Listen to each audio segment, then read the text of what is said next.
Olá, pessoal, amigos, amigas desta página espírita, sendo espírita. Eu sou Miguel Brambila e há algum tempo até não estamos conversando por aqui, mas por questões, não é, que tenho considerada na minha consciência, ou considerado na minha consciência, aquelas que a mediunidade, o espiritismo nos estimulam. Eu tenho uma certeza que estou em falha, em falta com esse momento. Mas não deixei, é claro, de lado a oração, a fé, o espiritismo. Eu trabalho no Centro Espírita Harmonia e Luz semanalmente. Não tenho feito, não é, as palestras constantes na Casa Espírita, porque lá tem bastante palestrantes, então tá tudo certo, não é? Mas às vezes, né, eu sinto aqui uma necessidade muito grande de estar com vocês. Então, eu espero ser útil nesse momento. Tá? Depois de uma rápida apresentação, para quem não me conhece, né, eu já sou estudante do Espiritismo há muitos anos. E eu gostaria de conversar com vocês nesse momento, que será curto, né? Será de 20 minutos apenas, sobre o Espiritismo. E o que o Espiritismo pode colaborar na nossa visão de mundo, com o mundo de hoje, né? Eu acho que nada acontece por acaso, a gente já vai fazer uma oração, mas eu quero mostrar para vocês aqui, ó, um livro que eu paguei R$ 10 na Feira do Livro, não é? E eu acho que não foi por acaso. Um amigo me pediu que eu passasse por lá, eu fui lá entregar o meu livro, e este livro estava assim em cima dos outros, por R$ 10, né? E é um livro sensacional, não é? Carlos Toledo Ricini falando sobre a evolução do pensamento espírita sociologicamente na humanidade. É isso que eu gostaria de conversar. Então, antes disso, eu não vou fechar os olhos, mas porque eu vou ler. Mas se você estiver na sua casa e quiser fechar os olhos, eu vou ler aqui uma pequena prece para que a gente melhore um pouco a nossa vibração tão humana, né, e tão em débito que estamos. E é por isso que nós temos aí, né, os compromissos do exercício da mediunidade. Entre erros e acertos, nós não podemos desistir de andar. Obrigado, meu Pai, pelo dom da vida. Obrigado por todas as vidas que já tive na carne. Obrigado pelos meus pais e parentes que me antecederam. Obrigado pela minha família, amigos e irmãos, a caminho, porque bem sei que estás em mim e em todos eles. Obrigado pelo seu amor infinito, quando me tira do comodismo, trazendo-me dificuldades que, na verdade, são oportunidades para meu crescimento intelectual e moral. Obrigado pelas pessoas difíceis que me ensinam a ser mais paciente, tolerante, humilde e benevolente. Obrigado pelas pessoas que me amam, tolerando-me, aceitando-me e não me julgando. Obrigado por mais um dia de sol, de chuva, de raios e de ventos que trazem o equilíbrio da natureza, purificando a atmosfera, queimando os miasmas produzidos pelos homens e também por mim mesmo. Jesus, Mestre Maior, obrigado pelo seu evangelho de luz que nos tira das trevas e da ignorância e nos traz para a luz da felicidade eterna. Bons espíritos, obrigado pela compreensão, paciência e tolerância, e que eu possa também proceder desta forma com meus irmãos que estão a caminho comigo.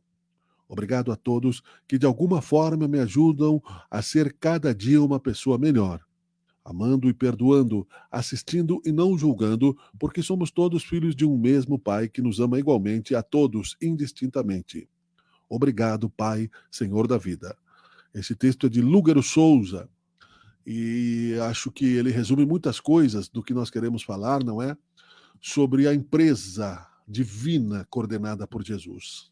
Deste ponto de vista, o mundo de hoje, as profecias, né, os planos, os avisos, os alertas, não é? Para que nós possamos, então, conversar. O Espiritismo é considerado dentro do plano divino, e não por Allan Kardec, que codificou o Espiritismo. Allan Kardec não teria essa pretensão, porque nós sabemos, né, que hoje em dia ainda é muito fácil eu me considerar aqui me auto conceder uma autoridade divina, como já aconteceu, né, uma santidade, e não prová-la, não é? Posso muito bem botar um título aqui sobre a minha pessoa, com um pouco de verbos e palavras, não é? Criar uma falsa autoridade. Não foi isso que aconteceu no Espiritismo, não foi isso que aconteceu com Allan Kardec. O que aconteceu na obra da codificação do Espiritismo foi que uma série de fenômenos mediúnicos começaram a borbulhar por todo o planeta, e percebendo isso, na França, Allan Kardec, que já era, né, programado para esta missão, já estava programado para este papel, reencarnando nesta liderança que poderia ter sido falha, mas felizmente não foi para ele e para a nossa humanidade, mesmo que tivesse, né, Jesus e Deus vários planos distintos deste, né, planos que poderiam e trariam, né, o mesmo sucesso, já que Deus não falha, Deus é perfeito, nós temos uma série de questões, Deus não tem criação, ele não foi criado, ele é Deus, nós somos criados por ele, sua imagem e semelhança, e nos dá a oportunidade de existirmos, evoluirmos, e termos a empresa, a nossa própria empresa evolutiva, através do livre-arbítrio. Mas os grupos evolutivos e sociais, eles têm coordenação, assim como as nossas instituições estaduais, estatais, não é? E dentro, né, da sociedade também tem o compromisso de desenvolver, através das escolas, o conhecimento, o pensamento, independente se são materialistas ou não. Imitamos isso da vontade de progresso de Deus. Então, são leis diversas de Deus. E aí, eu comecei por aqui, para que nós voltemos ao passado, para explicar a terceira revelação que o Espiritismo acabou concretizando, materializando, mesmo para que nós tenhamos essa referência, e que, mesmo que muitos não aceitem isso, porque não há uma preocupação maior nesse sentido, não é uma imposição, mas sim uma constatação que a história mesmo vai perceber. A história da humanidade, a história das religiões, essa é a terceira revelação prometida por Jesus Cristo, que pode ir, inclusive, até além das fronteiras do Espiritismo, que é o exercício, né, do contato com as outras dimensões da vida, que a vida continua, que a morte não existe. Então, essa terceira revelação, ela ficou bem mais organizada a partir das pesquisas de Allan Kardec no século XIX, pesquisas feitas através de médiums, né? E esse livro aqui que eu mostrei no começo, ele destaca o nome das pessoas, né? Ele resume, na verdade, a história e resume, né, a seriedade do pensamento, citando filósofos anteriores, pré-espíritas, inclusive. Assim como temos os pré-cristãos, aqui tem os pré-espíritas. O segredo revelado é justamente a volta do exercício mediúnico e as possibilidades éticas e morais de se compreender as leis de causa e efeito. Já que nós não morremos, nós teremos aí consequências físicas mesmo, né, ao sairmos do corpo, de acordo com as nossas atividades, de acordo com os nossos pensamentos, de acordo com a nossa usina de ser e de existir, de acordo com a nossa consciência. Essa consciência vem navegando, né, ao longo de vida após vida, por várias épocas. Nós vamos aqui pontuar algumas coisas, não é? O espiritismo é muito amplo, nós precisamos ter o esforço de concentração, porque sem essa concentração, em determinado tópico, a gente acaba, né, muitas vezes falando muito abertamente, genericamente, parece tudo muito bonito, num quadro pintado de uma natureza exata, mas existem nuances muito próximas daquilo que precisa ser feito agora. E é por isso que essa ideia de um entendimento de suportabilidade do mundo de hoje, que eu quero fazer esse comparativo aí com a profecia de João Evangelista, as visões de Nostradamus, o Ramatiz, né, que é aí um filósofo muito bem conceituado também dentro, né, dos preceitos filosóficos, que traz aí há muito tempo já um planejamento sociológico da nossa mudança de era atual para esse momento, e outros tantos filósofos espíritas ou não, que pressentem esse momento de transição planetária. Então, a terceira revelação de Allan Kardec, como líder, ela veio pela força de uma maturação.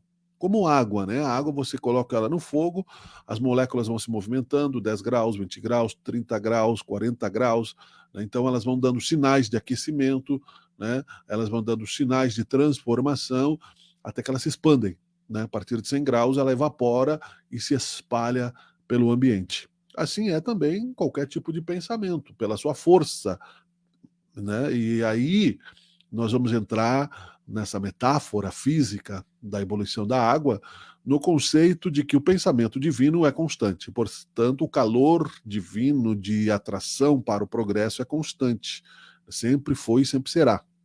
E esse é um fato que, mesmo que nós não tenhamos a explicação científica, e o maior dos filósofos, o mais profundo dos filósofos, não terá também neste momento, mesmo que ele tenha aí todo o direito de continuar prescrutando este caminho, vemos, né, a expansão do universo cada dia mais bem organizado, nós vemos cada dia mais, não é, através das tecnologias que Deus vai nos permitindo interpretar do fenômeno da vida, sendo nós mesmos, como corpo humano, a máquina mais perfeita da natureza, pensamos, ouvimos, existimos, não é? Enfim, temos consciência, amor, ética e outras questões que nos dão impulsos até mesmo religiosos nesse contato com o ser maior, criador. Percebemos a grandeza deste infinito material. Iremos além do Big Bang, iremos, né, nas eras cósmicas já previstas em séculos passados, etc. É o momento de popularizar um conhecimento mais simples nesse sentido, mas na certeza de que a vida é eterna e imortal. Então, a terceira revelação é o retorno de Jesus. Jesus entrará junto, né, com as nossas necessidades de dores, amores, sofrimentos e resgates, como disse ali na oração, miasmas são pensamentos, né, errôneos que nós criamos e que se materializam através de baixas vibrações, como se fossem aí, né, um certo, vamos chamar de pus, né, um certo pus, uma certa pele morta, pensamentos inferiores geram lama astral, não é? E nós todos temos, né? Não se preocupe com isso, porque ninguém é superior nesse planeta. Jesus, né, é que nos delimitou aí o caminho. O Espiritismo classificou de uma forma sensacional, e aí eu sugiro que se pesquise as obras básicas, a posição da Terra no universo, o grau de evolução dos espíritos que aqui habitam, outras obras complementares, além, né, do esforço de Allan Kardec naquela vida, e depois, posteriormente, reencarnando como o próprio Chico Xavier, trazendo aí obras mediunizadas com espíritos pensadores do plano astral, com mais de 400 obras codificadas, livros, né, que se transformaram em várias mensagens que seguem irradiando, para que se tenha a certeza de que não há descontrole no universo, mas que o planeta Terra é uma escola muito bem dirigida por Deus. E Deus, não é, usa a nossa imperfeição para chegar à perfeição, de uma maneira não hipnótica, né, mas de uma maneira consciente, nos empurrando de uma forma saudável, carinhosa. Quando você pega o seu filho no colo, quando você estimula que ele dê os primeiros passos, não é? Com amor, com carinho, com proteção, você não o esmaga pelos seus erros, né? Pelo contrário, você ensina. E o amor infinito de Deus, mesmo que nossas distorções e crueldades tenham chegado a limites aí bem né, além do compreensível, com problemas sérios de relacionamento entre os espíritos, não é? Deus ainda nos ama. Ele é a misericórdia infinita e ele não vai deixar de nos amar, porque a sua noção de tempo não é a mesma que a nossa. Ele está dentro do tempo também e fora dele, mas infinitamente entenderá Deus, e como Jesus já sabia, tudo tem cura, tudo será curado. A vida é eterna, infinita, e a felicidade, mais cedo ou mais tarde, mesmo para quem ainda não tem esse desejo mais amplo, não é? Mais altruísta, também acontecerá. Mesmo que nós estejamos aí presos nas raízes do egoísmo. Dessa forma, a terceira revelação, ela amplia a certeza de que nós podemos ter esperanças de transformação dos nossos sentimentos, dos nossos pensamentos, das nossas angústias, dos nossos débitos, né, para que nós perdoamos e também sejamos perdoados, para que nós saibamos, né, que nós não somos prisioneiros do destino, mas que nós podemos encontrar saídas interessantes e saudáveis através do amor para as nossas dores, angústias e sofrimentos. Então, a terceira revelação está, né, no exercício da mediunidade, na compreensão da presença de Jesus neste amor, na certeza de que o nosso cérebro físico ele é uma máquina, e nós, por exemplo, tínhamos os computadores quando eles surgiram, né, logo depois das máquinas de escrever, somente com cabo, depois surgiu o Bluetooth, então assim por diante, né? Então, quer dizer, nós tínhamos formas de comunicar, de ver com Jesus só vendo ele, depois ele se materializou, temos os fenômenos da telepatia. Então, imagine um celular que capta a internet invisível, né? O cérebro capta também pensamentos, sentimentos, enxerga tudo aquilo que a tecnologia imita, nós temos, né, na máquina humana, e está dentro dele, né, dessa máquina humana, né, o espírito humano. Esta realidade da origem de quem somos, de onde viemos, para onde vamos, nos dará resiliência, a capacidade de reconstruirmos sempre a nossa vontade, a nossa motivação e a nossa balança de suportabilidade daquilo que ainda nós não fizemos de correto, para nos dar credenciais e vibracionais, não é? Para vivermos outras realidades.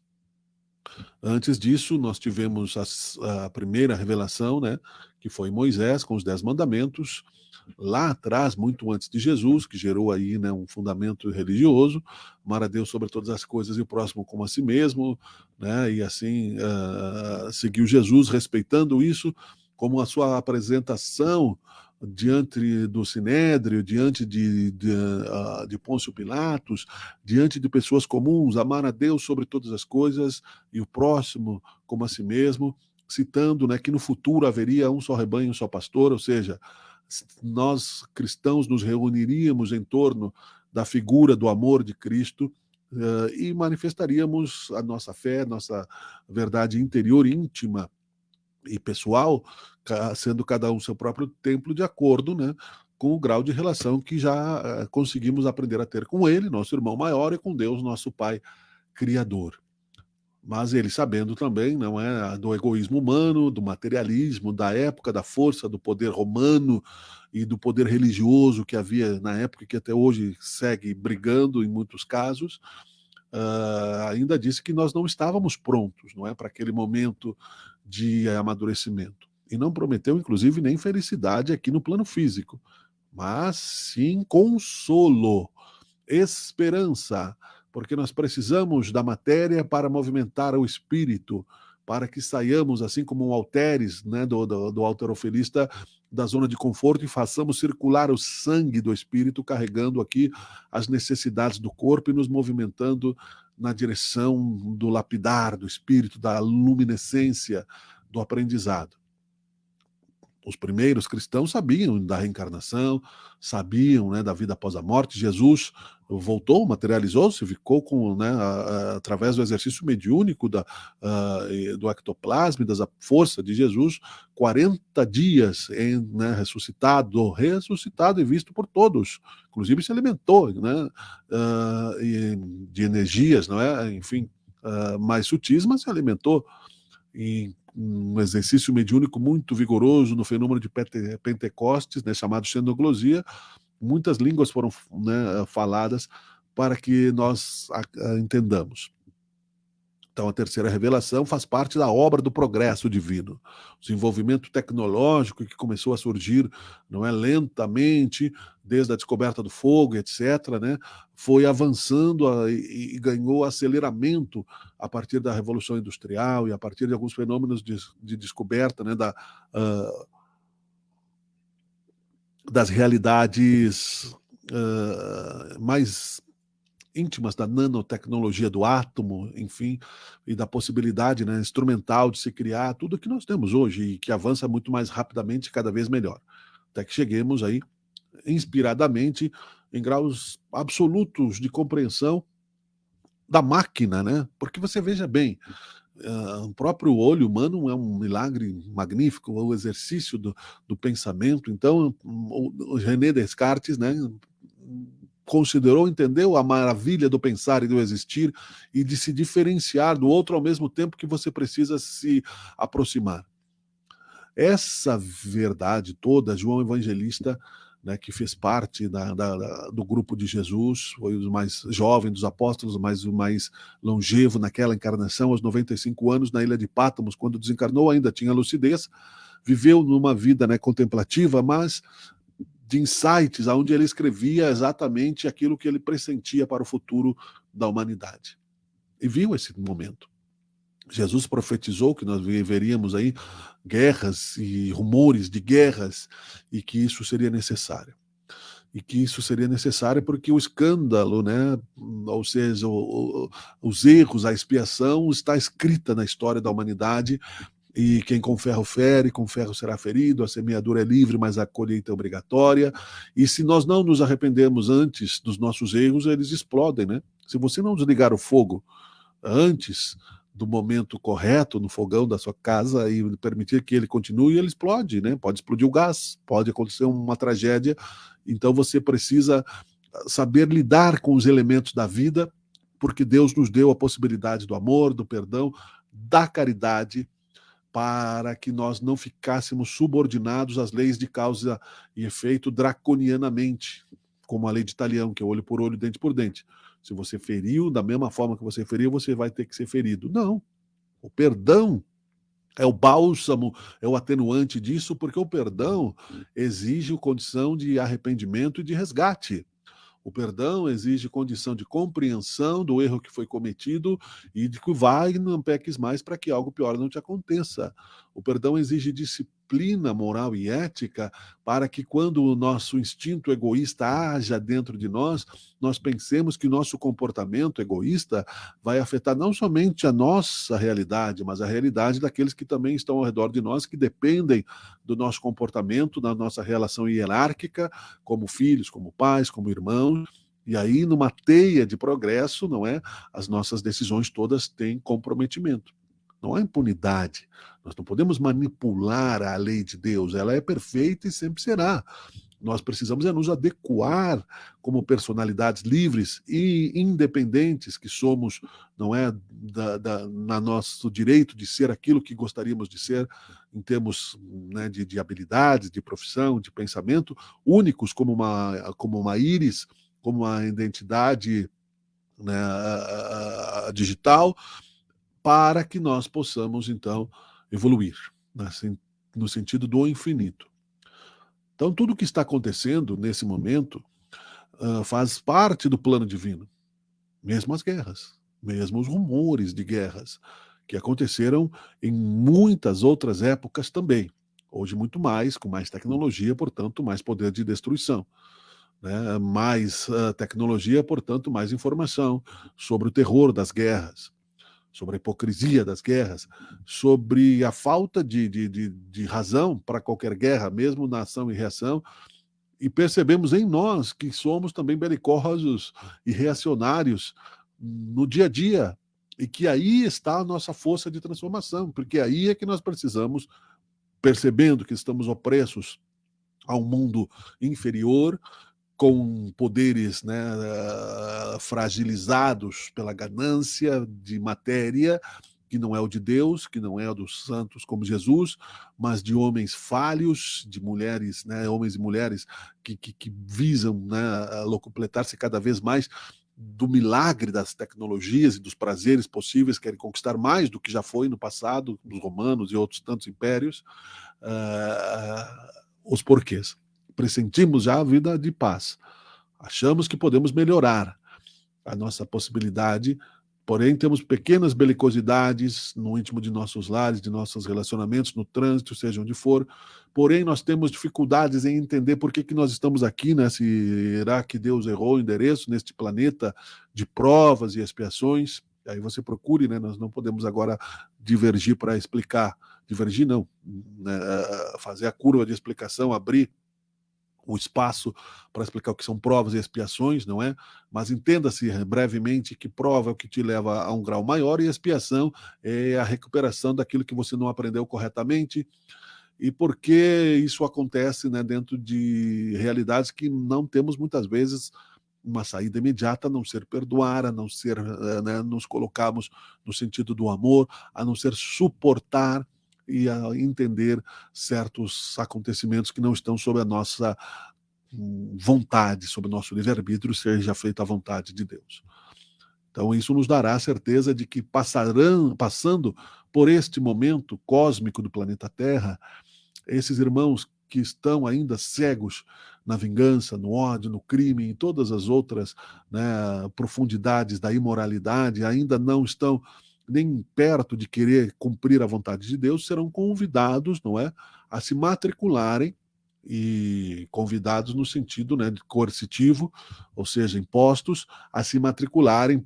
Ou seja, Deus vai dizer: meu filho, você não aprendeu nessa escola, então você vai ser matriculado nessa outra escola que está mais de acordo com você, com a tua personalidade, meu filho. Eu não posso fazer nada, você vai ter que, né, ser matriculado numa escola mais rígida, porque você está teimando demais, você está prejudicando teus colegas, você está descumprindo as leis, você está corrompendo, inclusive, não é, a minha imagem diante do meu poder paterno, de não poder controlar você numa escola que tem mais sensibilidade, delicadeza. Você está estragando os materiais, né? Você está desprezando a lição dos professores, você está agindo mal, meu filho.